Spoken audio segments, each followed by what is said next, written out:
and he allegedly had been wearing a wire for the last 2 years. I'm 22 to 24.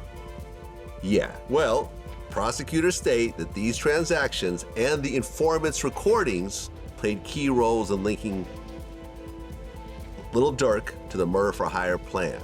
There's a guy named OTF Jam. Whack 100 wasn't lying. OTF Jam really did snitch on Lil Durk, but now the consequences are deadly. Reports claim Jam was just killed, and it may have been a direct response to his betrayal. And if that's not wild enough, this could shift Lil Durk's entire legal case. Let's break it all down.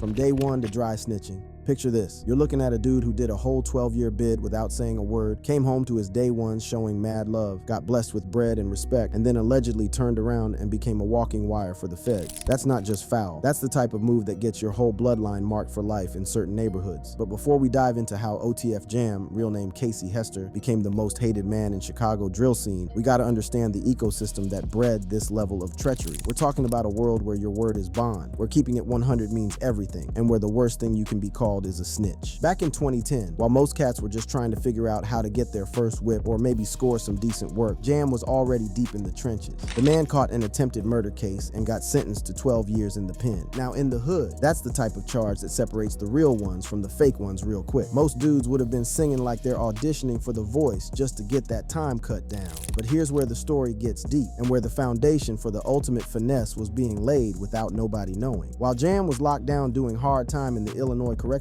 system, a young, hungry rapper named Lil Durk was building what would become one of the most notorious crews in drill music. OTF Only the Family got started by Durk in 2010, right around the same time Jam was catching his case. What started as just some homies from the block making music together eventually evolved into something much more complex. This wasn't just a record label or a rap crew. Prosecutors would later call it a hybrid organization that operated like a legitimate business on the surface but had serious street credentials underneath. The connection between OTF and the Black Disciples wasn't no secret in the streets. This wasn't some suburban kids pretending to be hard for the cameras. These were real street dudes who had been putting in work since they were shorties. The drill music they were making wasn't just entertainment. It was basically audio documentation of real beef, real bodies, and real consequences. During those 12 long years Jam was doing his bid, something beautiful and dangerous was happening on the outside. Durk was blowing up, drill music was becoming a worldwide phenomenon, and OTF was right at the center of it all. Songs about sliding on ops, catching bodies, and keeping it real weren't just bars. They were straight up confessions set to 808s and hi-hats. When Jam finally touched down in February 2022, the whole landscape had changed. The young dude who started OTF while Jam was getting booked was now a major player in the rap game.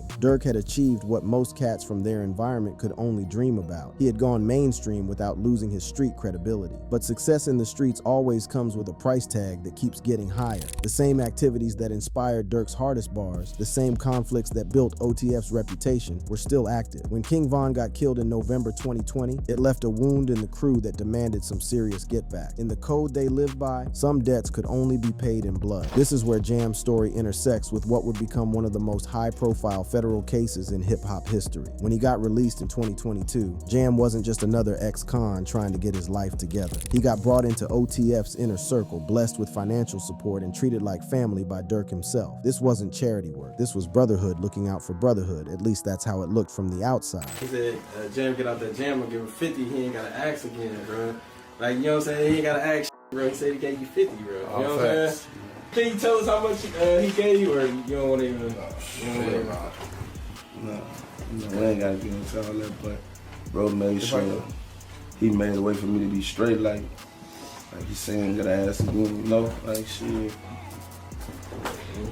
Crib, car, all that. Durk allegedly blessed Jam with over $50,000, got him a crib, got him a whip, and even covered his legal fees. For someone who just did more than a decade in the pen, this type of love must have felt like hitting the lottery. This wasn't just looking out for your mans. This was investing in loyalty, showing the type of brotherhood that OTF was supposed to represent. But allegedly, something else was happening during this whole time, something that nobody in OTF's circle could have imagined. According to federal investigators, Jam had been wired up for years, recording conversations and collecting evidence like he was working on a a documentary. If these allegations are facts, then every conversation, every moment of trust, every demonstration of love was being recorded and handed over to the same feds who were building a RICO case. The implications of this alleged betrayal go way deeper than just one person deciding to cooperate with 12. We're talking about someone who got brought into the most sacred circles of the crew, who was trusted with sensitive information, who got treated like blood, allegedly using that trust to build a federal case that would eventually lead to Lil Durk getting hemmed up on murder for hire charges on October 24th, 2024. That was wired. Very ironic name. Jam Now got he him put in a everyone in a jam. jam. Did 12 years. 12 got years. out, interviewed, said he kept it real, brought him cars, gave him 50,000. Right. This.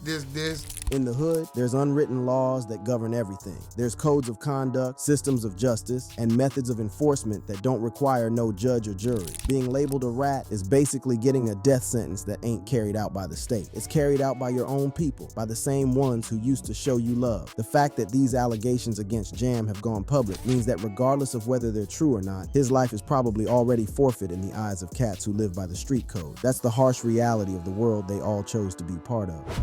The trap gets exposed and bodies start dropping.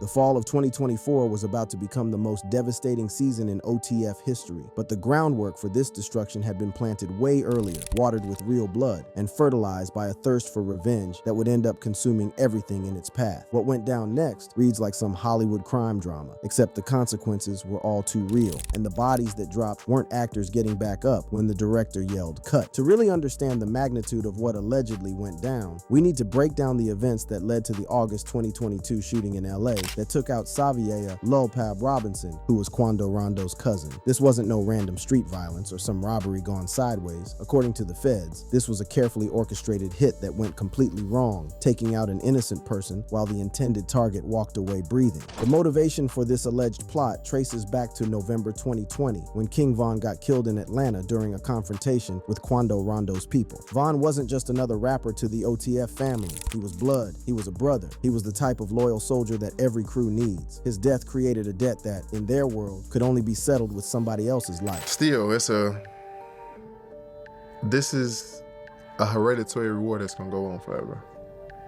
People that love Von, even fans, I ain't even talking about his real loved ones, just fans. People gonna have a problem with them forever. But here's where the story takes a dark turn that shows just how deep the alleged betrayal really went. If OTF Jam was really walking around with a wire like the feds claim, then he wasn't just some passive observer watching from the sidelines. He was actively documenting the planning, the execution, and the aftermath of what prosecutors would later call a murder-for-hire conspiracy. The level of access that Jam allegedly had is absolutely wild when you consider what it means.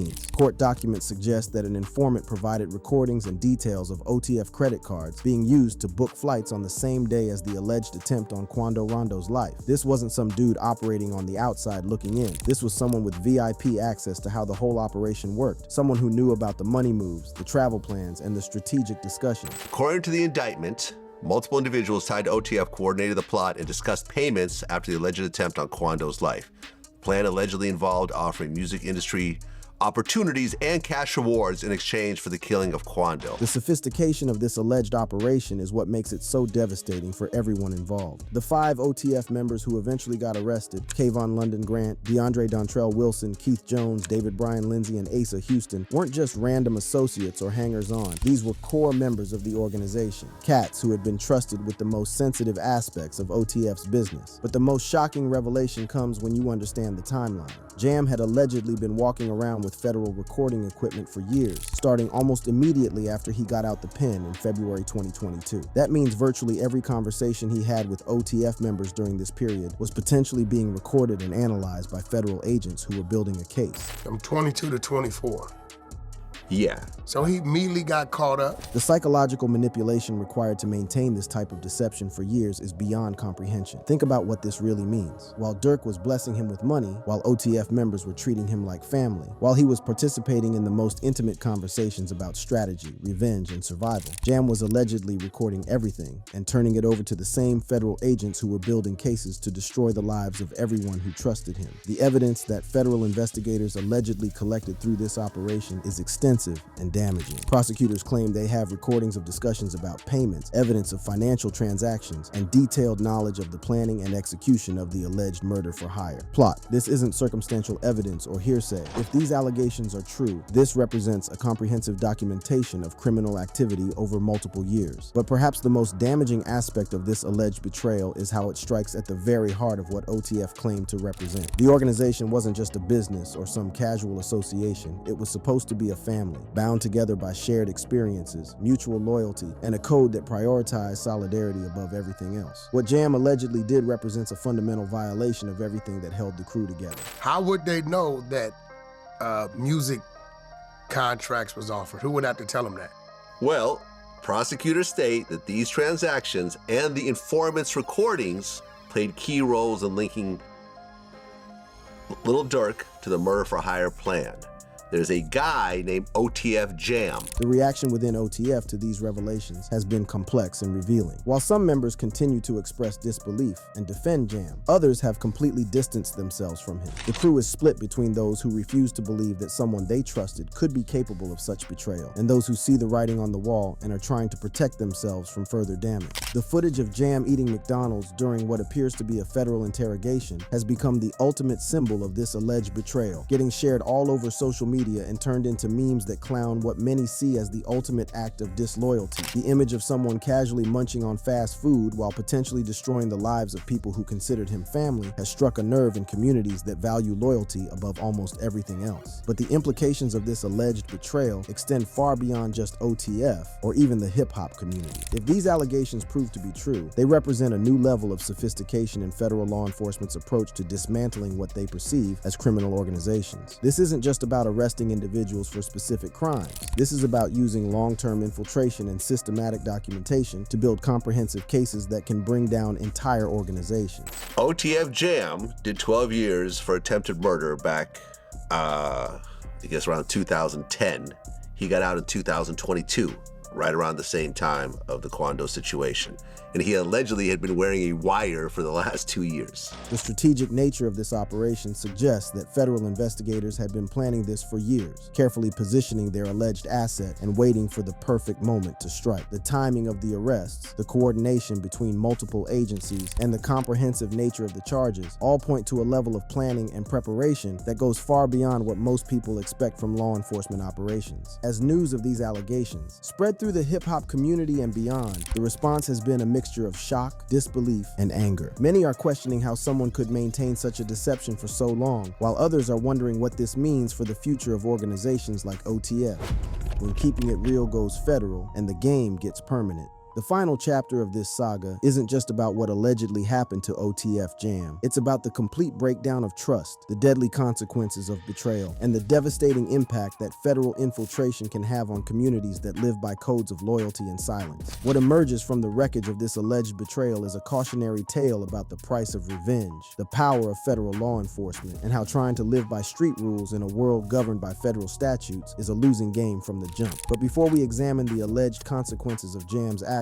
we need to understand just how devastating these revelations have been for those who trusted him with their lives. On December 17th, 2024, OTF Jam finally broke his silence via Instagram stories, trying to defend himself against the mounting allegations. His statement read, "When the discovery comes out, you're going to see I'm not how the feds got onto us or built their case. I'm gonna let the paperwork come out because it's gone tell it all." This denial, however, came way too late to repair the damage that had already been done to his reputation and, more importantly, to his safety. In the world that OTF operated in, just being accused of being a federal informant is often enough to get you a permanent dirt nap, regardless of whether the accusations are ultimately proven true or false. I know Jim personally. Oh, really? Like, Okay. Personally. So, my mom's side, that St. Knife Evans, St. Lawrence, all that shit, Evans Mob, his squad, like that, where Jam is from, he would be considered my op, but he not because of my other people type shit, because he's from 79th and Vernon. The streets operate under their own judicial system, and that system doesn't require the same burden of proof that you'll find in federal courtrooms. In communities where your reputation is everything and trust is the only currency that really matters, being labeled as a snitch or an informant is equivalent to receiving a death sentence that won't be carried out by the state. It'll be handled by former friends, associates, and even complete strangers who see such betrayal as an attack on the fundamental principles that govern their world. The concern for Jam's safety has been expressed repeatedly in online discussions, with many Reddit users questioning what would happen to him if he showed his face in Chicago again. The consensus among those who understand street politics is grim. Regardless of his guilt or innocence, the allegations alone have likely made him a marked man. But the story takes an even darker turn when we examine the additional allegations that have emerged from this situation. Rumors have circulated that Lil Durk ordered the killing of OTF Jam's baby mother as payback for the alleged snitching. While these claims remain unsubstantiated and should be treated with appropriate skepticism, their very existence demonstrates the level of violence and retribution that can result from allegations of cooperation with law enforcement. They're telling me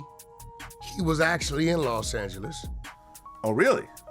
You're saying telling OTF me Jam was in LA? He got caught with a switch, and they're telling me he's kind of the one saying the 50 I got paid was for that.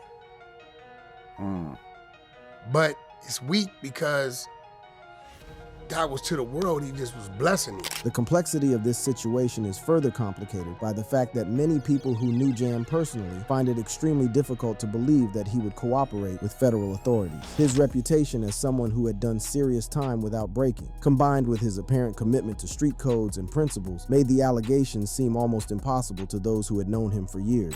Jam, I don't think Jam, if Jam was gonna snitch, he'd have been snitched on a lot of shit a long time ago. Jam's done a lot of time in jail. Jam, real nigga.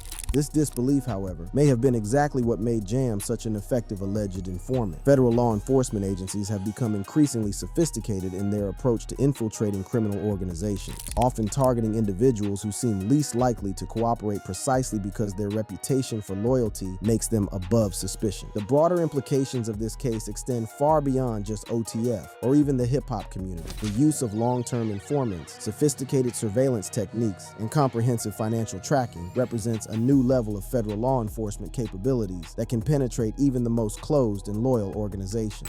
You give your statement and you agree to cooperate, you're getting on that goddamn stand and you're saying exactly what you wrote down. Or else you're gonna do life in prison.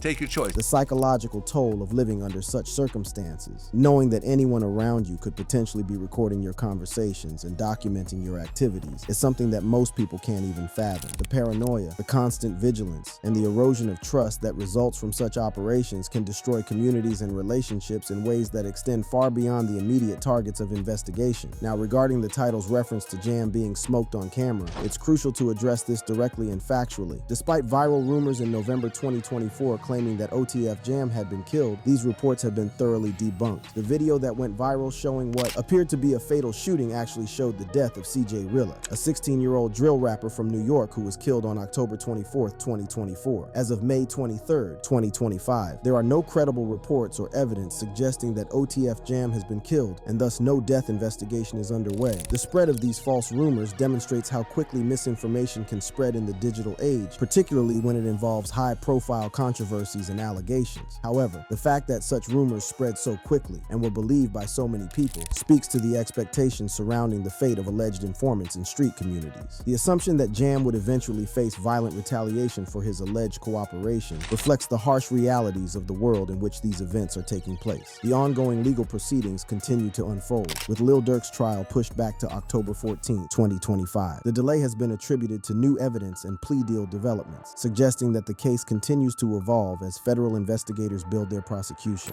This whole case will stem on people cooperating. If they can get people to say, Durk put us up to this, and their stories are consistent, then Durk is cooked. If Their story starts being flip-floppy. This person's version of story is different than this person's version of story. Drew Finley will tear them apart on stage. The impact on OTF as an organization has been absolutely devastating, with the arrest of multiple core members and the ongoing legal battles threatening to destroy everything that Lil Durk had built over more than a decade. The use of the organization's own financial records, communications, and internal relationships as evidence against them represents a complete inversion of the loyalty and trust that had held the group together. Family members of those involved have attempted to defend their loved one, with Lil Durk's family releasing statements criticizing the use of his lyrics as evidence, and OTF Jam's family denying the snitching allegations. These public defenses highlight the human cost of these legal proceedings and the way they impact not just the individuals directly involved, but their entire support networks. Whether Jam is ultimately proven to be the informant that prosecutors claim, or whether he's an innocent man caught up in federal overreach, his story has already become a cautionary tale about the price of living by codes that federal law enforcement has learned to exploit and manipulate. The final lesson from this tragic saga may be that in a world where the federal government has unlimited resources, sophisticated technology, and the willingness to use long-term infiltration tactics, the old codes of loyalty and silence may no longer provide the protection they once did. The streets may have their own rules, but federal prosecutors play by a completely different set of rules, and they usually come out on top. In the end, this story serves as a reminder that when you're playing street games with federal consequences, the house always wins, and the price of admission might be higher than anyone is prepared to pay. Thank you for watching. If you enjoyed watching this video, click on one of the boxes playing on your screen to watch more similar content.